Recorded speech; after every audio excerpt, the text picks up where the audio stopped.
Bonjour les investisseurs, j'espère que vous allez tous bien. On est parti pour une nouvelle vidéo de présentation de portefeuille. Aujourd'hui, épisode 85 du 17 août, toujours sous le regard amusé de Peter Lynch, normalement pour la dernière vidéo. Avant de faire ça, on fait les recommandations d'usage et n'oubliez pas de mettre un pouce si vous appréciez ce genre de vidéo. Je vous rappelle que je ne suis pas un professionnel ni un conseiller financier, mais un simple amateur qui cherche à partager sa passion. En aucun cas, je vous invite à répliquer les positions de mon portefeuille. Formez-vous et faites-vous vos propres convictions, il y a beaucoup de choses gratuites sur Internet, donc il n'y a aucune raison de ne pas se former. Vous êtes seul responsable de vos investissements, du choix des positions, donc des plus-values et des moins-values qui vont avec. Ok, donc on commence traditionnellement par le compte titre. Donc rien n'a changé. Il faut toujours que j'achète des sociétés américaines parce que le gros souci de mon portefeuille, c'est qu'il n'est pas assez diversifié. On va voir ça avec le PEA. J'ai vu Microsoft passer en dessous de 400 euros, mais je manque un peu de liquidité, donc j'ai pas eu le courage de l'acheter. Donc dans les prochaines années, certainement, portefeuille en construction, donc rien n'a changé. Toujours Total Energy, plus 4,9% depuis le début de l'année. On va la voir sur le PEA. On va la revoir sur le PEA. Hop, le PEA. Donc vous voyez les chiffres en haut sont les mêmes que sur le compte titre, donc je ne fais pas la distinction entre le PEA et le CTO. L'ensemble des deux comptes font mon compte bourse. Je sous-performe largement le CAC GR, donc c'est le CAC GR qui est affiché depuis le début de l'année. Et ces 3 dernières semaines, donc j'ai sous-performé le CAC malheureusement. Alors, qu'est-ce que j'ai fait? Où est-ce qu'on en est? On commence, va faire ligne par ligne comme d'habitude. Et sur la gauche, il y a 3 semaines, je vous avais mis les sociétés pour lesquelles j'avais plus de conviction pour la fin de l'année. Et sur la droite, les sociétés pour lesquelles j'avais le moins de conviction. J'ai racheté des choses lors du sell-off du lundi. On va voir ça. LVMH, moins 9,44% depuis le début de l'année. Aïe, donc sous-performe largement le CAC. J'en suis à moins 13% depuis que je l'ai acheté. Je pense avoir un PRU, un prix de revient unitaire, à un prix plutôt juste sur LVMH, mais j'en ai un peu trop. J'aurais dû en garder que deux. Ça aurait toujours été ma première ligne de mon portefeuille et j'aurais pu me renforcer plus facilement. Bon, donc là, je vais attendre 600 euros pour me renforcer et ensuite 550 si on a l'occasion d'y aller. Pour l'instant, j'y touche pas. J'espère qu'on va aller sur ces niveaux-là. Pour me renforcer, c'est une grosse conviction. Pour les prochaines années, du coup. Coface, plus 31,8% depuis le début de l'année, donc très très bien, surperforme largement le CAC. J'en suis à plus 29,88% depuis que je l'ai acheté. Donc très content de mon PRU, je me renforce uniquement si on passe en dessous, je veux pas m'alléger non plus, c'est le plus gros rendement de mon portefeuille, donc je suis très content. Et j'ai oublié de préciser, mais les pourcentages que je vous affiche sur les sociétés, c'est dividendes réinvestis, hein. Je regarde tout dividende réinvesti parce que je touche des dividendes. Euronext plus 23,5% depuis le début de l'année, très très bien, surperforme largement le CAC.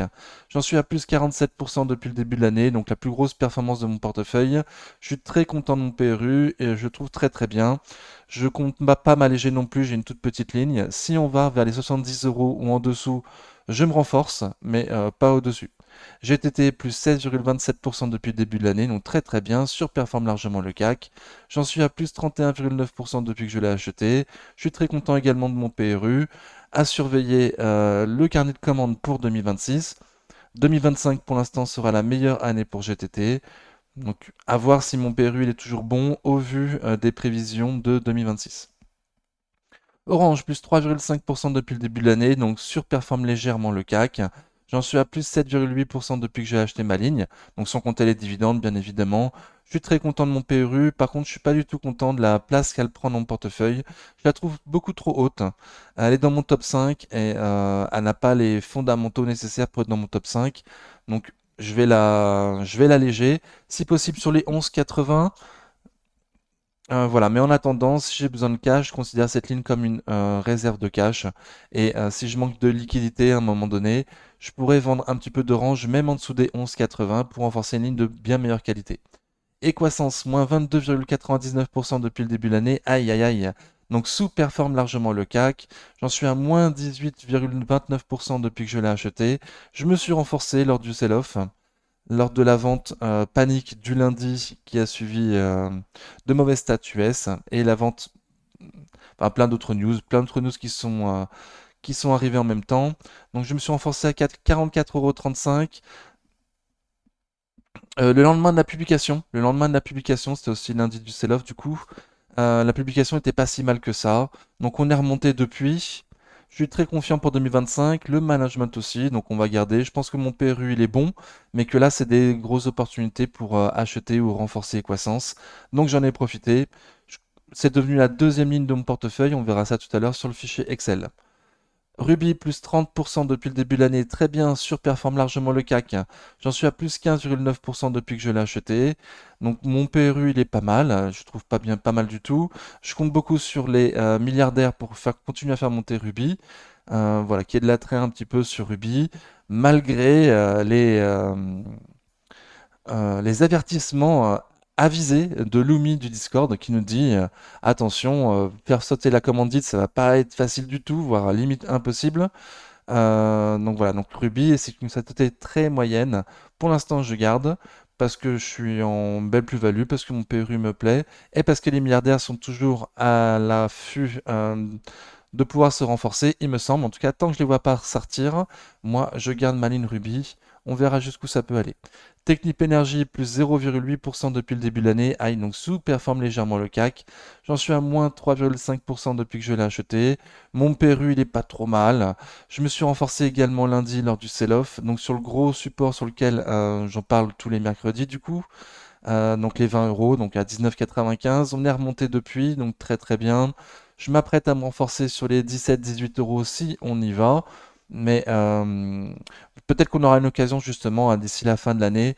Moi, je suis pas très confiant sur le secteur de l'énergie pour la fin de l'année, avec l'OPEP+ qui va augmenter sa capacité de production.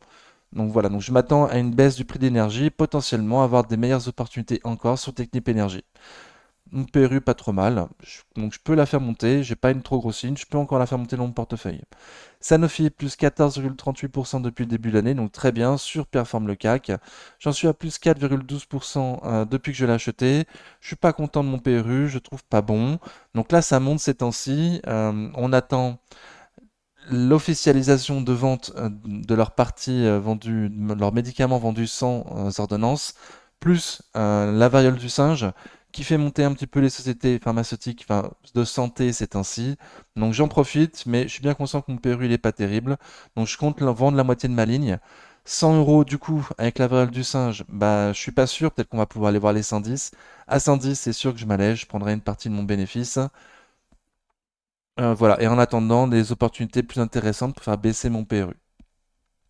FDJ plus 15% depuis le début de l'année, donc très très bien, surperforme le CAC. J'en suis à plus 9,5% depuis le début de l'année. Une petite ligne, enfin une moyenne ligne, on va dire. J'ai pas encore 1000 euros dessus.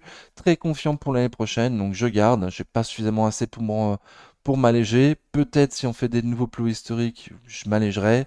À voir les nouveaux chiffres avec l'acquisition de Kindred. Société Générale, moins 9,35% depuis le début de l'année. Ah, donc sous-performe largement le CAC. J'en suis à moins 10% depuis que je l'ai acheté. Alors, dividendes réinvestis, vu que j'ai touché du coup deux dividendes depuis 2023, je devrais être à l'équilibre. Je me suis largement renforcé du coup voilà, semaine du sell-off et également avant. Donc jeudi, quand il y a eu la mauvaise news US, moi j'avais pas capté que les US avaient pris cette news comme vraiment une très mauvaise nouvelle et qu'ils pensaient à une récession dure aux États-Unis. Donc je m'étais renforcé sur le support des 22 euros. Le support des 22 euros qui j'avais loupé ces dernières semaines. Voilà, ça fait plusieurs fois qu'on rebondissait sur les 22 euros, notamment le 25 juin dernier, on avait rebondi sur les 22. Je m'étais pas renforcé à ce niveau-là. Donc là, je me suis renforcé. Euh, voilà, en pensant que potentiellement ça ferait un double bottom, que ça pourrait repartir. J'avais pas vu la mauvaise nouvelle. En tout cas, je l'avais pas compris à quel point elle était mauvaise, on va dire. Donc je l'ai renforcé une deuxième fois lors du lundi du sell-off, pardon, dans la remontée, voilà, sur le support des gros support des 20 euros, dont j'ai beaucoup parlé sur la chaîne. Alors là, on a les dividendes réinvestis, ça se voit moins bien. Voilà, dividendes non réinvestis, le gros support des 20 euros. Donc, objectif, vendre Société Générale en 2025, si possible à 30 euros, au comblement du gap. C'est mon outil depuis 2023, depuis que je l'ai acheté. Malheureusement, depuis, il y a eu plusieurs news, donc mon swing trading s'est pas très très bien passé. J'ai commencé un peu haut en pensant que ça allait continuer à monter. Il y a eu le déboire des banques américaines. Hum, voilà, qui m'a pas aidé, et d'autres news que j'ai un petit peu oublié. Donc j'ai fait baisser mon PRU, objectif toujours 30 euros, mais objectif dans le temps 2025. Voilà, j'ai misé sur la plus mauvaise des sociétés bancaires françaises. Grave erreur que j'essaierai de ne pas reproduire. Ses compères BNP et Crédit Agricole font de bien meilleures performances depuis 2023. Ok, Crédit Agricole, plus 12,5% depuis le début de l'année, donc très très bien, surperforme largement le CAC. J'en suis à plus 43% depuis que je l'ai acheté. C'est ma bancaire long terme, donc j'ai une toute petite ligne. C'est pour ça que pour profiter de la hausse des banques que j'avais anticipé, j'avais acheté Société Générale. Bon, malheureusement, de nouveau, mauvais choix Société Générale, j'aurais mieux fait d'acheter BNP Paribas. Donc je me renforce uniquement si on passe sous mon PRU sur Crédit Agricole. J'attendrai un crack pour me renforcer, avoir une bancaire de long terme avec un très bon dividende, avec les risques qui vont avec les bancaires, bien évidemment. Je suis prêt à l'accepter. De manière générale, j'accepte le drawdown sur le portefeuille. J'accepte les gros écarts entre les plus hauts et les plus bas de mon portefeuille. Ça me, ça me chatouille pas plus que ça. ABC Arbitrage, moins 11,13% depuis le début de l'année. Aïe, donc sous-performe largement le CAC. J'en suis à moins 22% depuis que je l'ai acheté.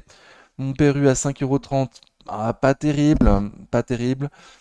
J'attends la publication des résultats enfin, mi ou fin septembre pour savoir quel dividende estime le management. Si c'est 30 centimes, je pense qu'on pourrait rester vers les 4 euros, voire peut-être même avoir l'occasion à un moment donné d'aller sur les 3 euros. Et là, je me renforcerai. Et s'il dit 40 centimes de dividende, potentiellement retourner voir les 5 euros. Donc potentiellement, je me renforcerai également à l'annonce d'un dividende à 40 centimes pour faire baisser mon PRU et pouvoir m'alléger sur les 5 euros si on y va. Eurofin Scientifique, moins 11% depuis le début de l'année. Aïe aïe aïe, donc sous-performe largement le CAC. J'en suis à moins 2,6% depuis que je l'ai acheté. Je m'étais renforcé dernièrement quand Moody Waters a attaqué Eurofins à des prix beaucoup plus justes, vers les 40-42 euros. Voilà, mon PRU à 53 euros. Bon, je trouve pas, je trouve plutôt moyen. Donc c'est un prix juste, c'est pas une opportunité particulière pour cette année. Il y a quand même une grosse croissance sur Eurofins, donc pour l'année prochaine ça devrait aller beaucoup mieux. Et là, avec la variole du singe également, ça pourrait en profiter, donc je vais voir jusqu'où ça peut aller. M'alléger, bah, peut-être pas, si la variole du singe ça s'aggrave.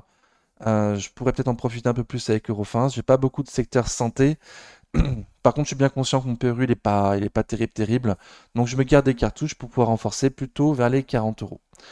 Amundi, plus 15% depuis le début de l'année, donc très bien, surperforme largement le CAC. J'en suis à plus 17% depuis que je l'ai acheté. Mon PRU, il est plutôt moyen, il est au milieu de son graphique. Si ça va sur les 50, je me renforce un petit peu. Et vers les 42-45, je me renforce fortement. Voilà, tant que c'est au-dessus de mon PRU, je me renforce pas. Total Energy plus 4,9% depuis le début de l'année, donc surperforme légèrement le CAC. J'en suis à plus 21% depuis que je l'ai acheté. Mon PRU, il est pas trop mal, 51 euros, c'est bien.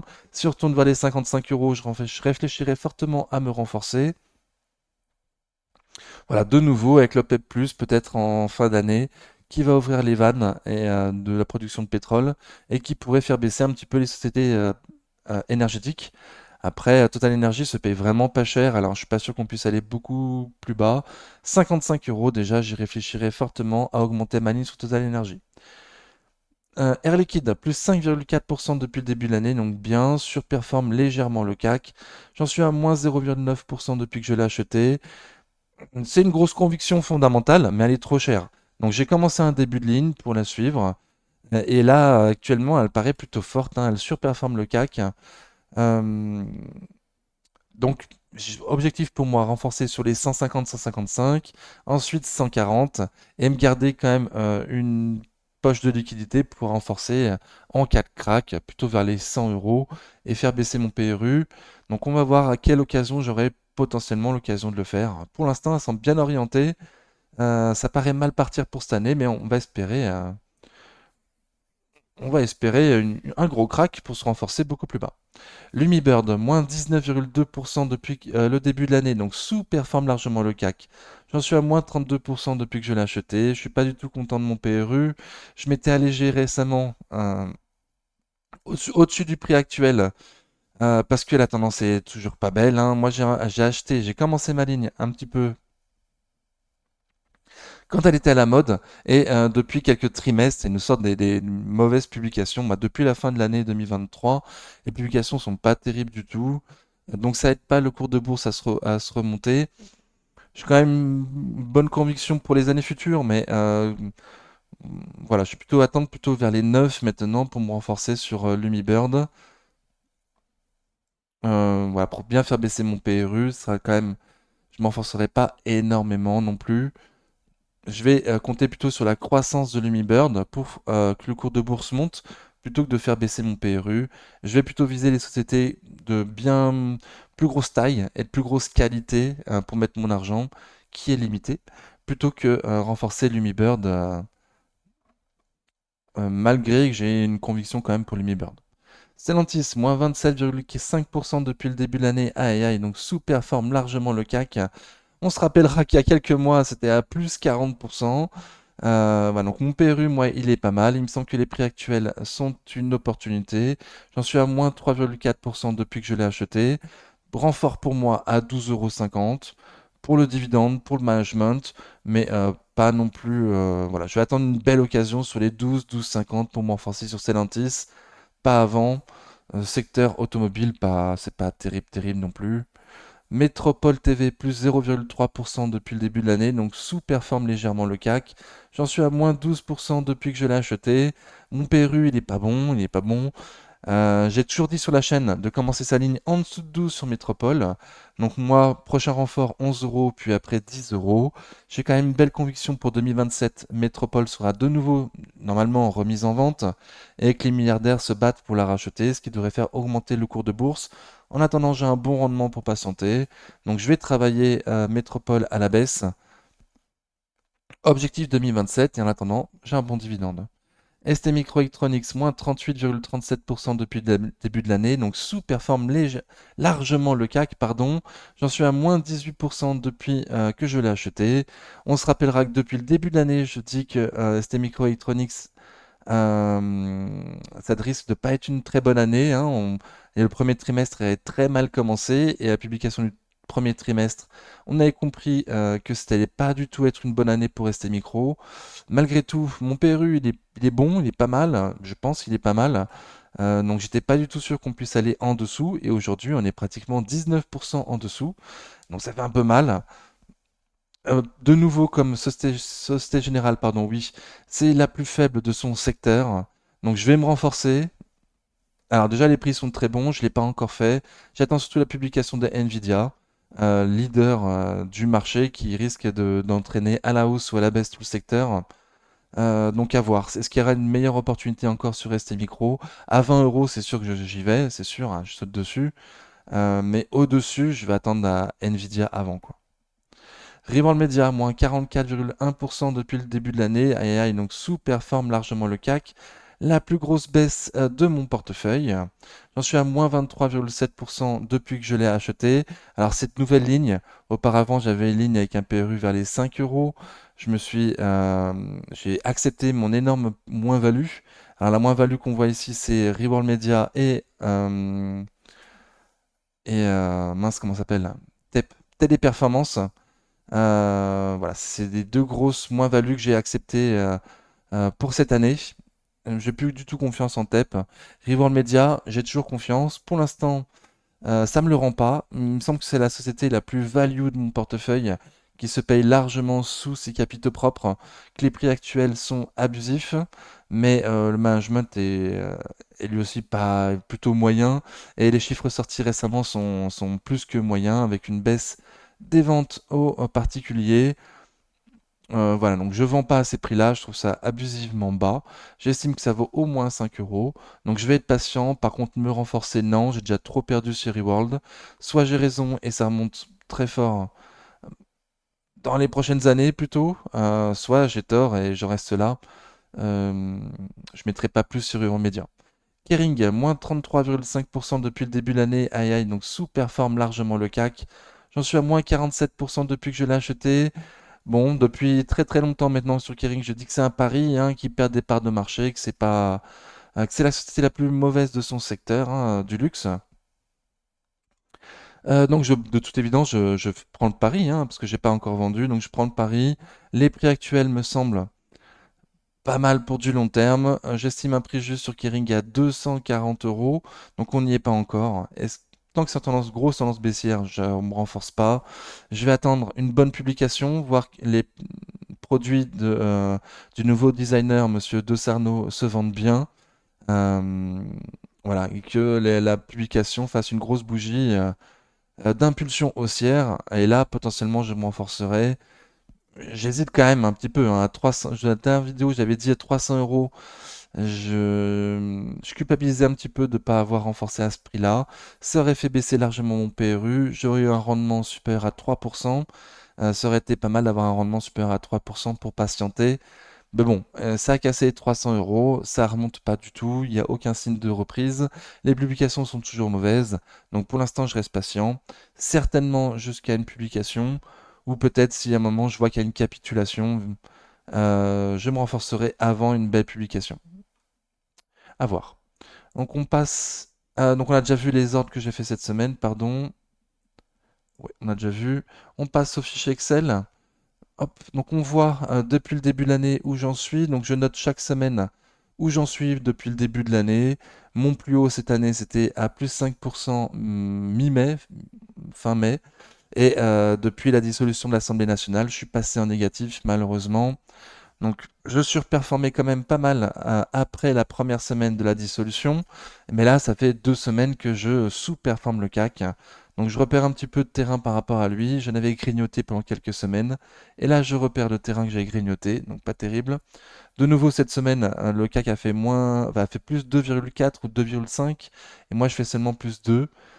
Bon, donc moins 3,23% depuis le début de l'année, c'est ce que vous avez vu sur les écrans précédents. Je me compare par rapport à trois indices. Donc le CAC dividende réinvesti, qu'on a vu de nouveau sur les écrans précédents. Le CAC Mid and Small, qui lui aussi va pas très bien. Il est proche de ma performance. J'ai toujours 40% de Small et Mid Cap, voire plus, on verra un peu plus tard, je sais plus. Donc ceci explique un petit peu cela. Plus mes mauvais choix sur Rebound Media, Kering que je laisse courir, Lumibird également. Voilà. Et je me compare également par rapport au MSCI World, donc le CW8 de chez Amundi, parce qu'il y a plus d'historique, même si, comme je disais en début de portefeuille, pour moi, mon gros souci, ces temps-ci, en tout cas à régler, c'est ma manque de diversification géographique. Donc je compte prendre un ETF World, plutôt le WPEA, parce qu'il est beaucoup plus accessible, 5 euros la part, c'est beaucoup plus accessible pour mon portefeuille. Je pourrais me renforcer plus facilement. Donc l'année prochaine, je me comparerai par rapport au WPEA. Et il faudrait que l'année prochaine, du coup, parce que cette année, j'ai pas mes 20% de marge de sécurité. Quand je serai passé au-dessus des 20% de marge de sécurité, certainement que je ferai une sorte de DCA sur le WPEA. Ok, donc plus 14,7% sans réfléchir, sans faire grand-chose, c'est vraiment pas mal. Donc ma liquidité, j'en ai parlé. J'ai un objectif d'avoir 20% de liquidité en permanence en cas de crack. Donc là, j'en suis à 16,8% uniquement. Je me suis renforcé lors du sell-off du lundi, ce qui a fait baisser mes liquidités. Auparavant, j'étais à 19,8%, il me semble. Donc j'étais pas loin. Donc il faut que je refasse remonter ma liquidité. Malgré tout, j'ai quand même de l'épargne à côté qui se font que j'ai largement plus que 20% de liquidité en cas de crack. Mais j'aimerais quand même avoir une poche de sécurité uniquement dédiée à la bourse et pas forcément compter sur une épargne. Si demain le crack arrive en même temps que la panne de mon frigo et que je dois me racheter une nouvelle voiture, ça sera compliqué. Donc je compte avoir une épargne spécialement dédiée à la bourse, ce qui est déjà le cas, mais à plus de 20% de liquidité par rapport à la taille de mon portefeuille. Donc voici les sociétés d'acheter en cas de crack. Petit changement. Jusqu'à présent, j'ai mis ASML à acheter en cas de crack. Euh, voilà, j'ai des petits doutes niveau politique sur ASML. Donc j'ai mis une société de qualité équivalente, hein, une qualité exceptionnelle, mais plutôt du coup côté US pour me diversifier géographiquement. Microsoft, 1500 euros. Donc j'ai pas la liquidité nécessaire j'ai pas la liquidité nécessaire en cas de crack, actuellement déclaré, mais si ça arrive vraiment un crack demain, j'aurai quand même les liquidités nécessaires. Voici la feuille de mon portefeuille par rendement. Voilà, j'aime bien marquer quand et pourquoi j'achète mes sociétés parce que ça m'est déjà arrivé de changer en cours de route. Donc ça m'arrive toujours, hein, malgré que je le marque. mais au moins je m'en rends plus compte, quoi, plus facilement. On voit également le rendement de mes sociétés, donc chose qui n'est pas donnée par mon courtier actuel. Voilà. Et j'hésite actuellement à peut-être montrer mon portefeuille sous la forme de Morning. Donc, n'hésitez pas à mettre en commentaire ce que vous en pensez. Peut-être que ce sera plus facile pour comparer pour vous. J'ai toujours fait comme ça, je commence à être vieux. Euh, voilà, mais peut-être qu'à changer, mettre sur Morning. Ça me fera aussi moins de travail à faire chaque semaine, à noter c'est un chiffre manuellement. Ça le fera tout seul, ce sera peut-être plus joli à voir. Donc à voir, à réfléchir. Donc sinon, rien de spécial. Donc ce qui a changé cette semaine, mes renforts. Donc il y avait Technip Société Générale. Donc là, le plus petit rendement des sociétés bancaires françaises a viré en 2025, si possible à 30 euros. Technip Energy également, qui est devenue du coup la deuxième. Non, pardon, c'est Equasens. Technip Energy sur lequel je me suis renforcé également, donc il y a un tout petit dividende, rien de spécial. Et Equasens, un dividende encore plus petit. J'ai fait baisser mon PRU, il est un peu plus monté et c'est devenu la deuxième ligne de mon portefeuille. Ok, on passe au graphe des sommes investies. Du coup, comme j'ai le compte type plus le PEA, on peut tout voir sur une seule page, c'est plus simple.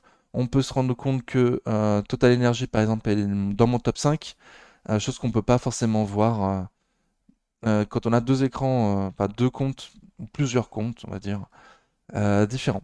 Ok, donc sinon rien de spécial.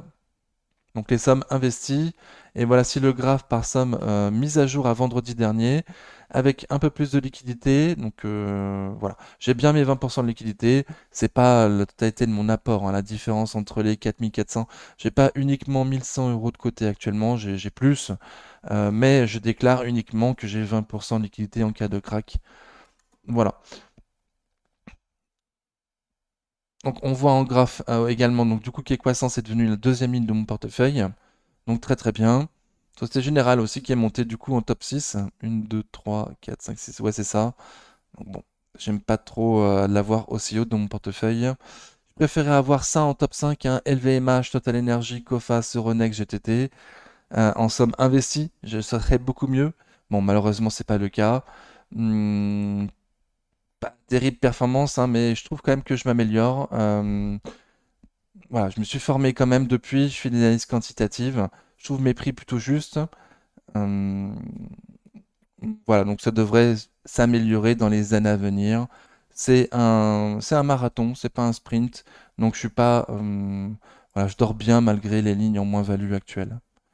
Ok, donc sinon rien de spécial à dire. Rien de spécial à dire. Bon, ok. Le graphe par secteur, et là, il faut que j'enlève ma tête du coup. Alors, petit changement, Orange, je l'ai mis en service aux collectivités. L'exceptionnel Laurent Albide, à qui je souhaite très bonnes vacances d'ailleurs. N'oubliez pas de revenir fin août, 26 août, il me semble.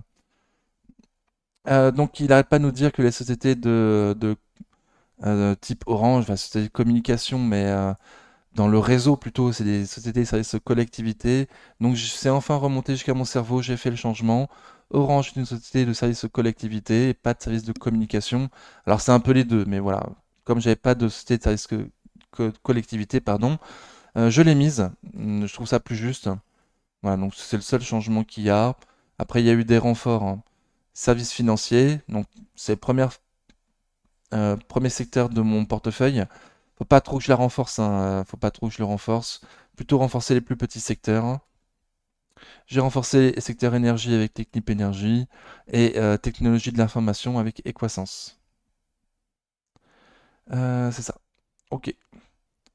Et le graphe par taille pour finir. Donc voilà, donc 42, 43,3% de small et mid cap dans le portefeuille. Il y en a plus de small et mid que de large cap. Donc augmenter la taille des large cap dans mon portefeuille, que ce soit française, mais ce serait bien surtout d'avoir une société américaine en large cap, des sociétés bien plus solides et en plus belle tendance haussière pour mon fonds de portefeuille. Je me rends compte que j'ai oublié la vidéo, hop, le tube de l'été, pardon. Donc on va finir avec le tube de l'été, je remets un petit peu mon portefeuille. J'espère que cette vidéo vous a convenu.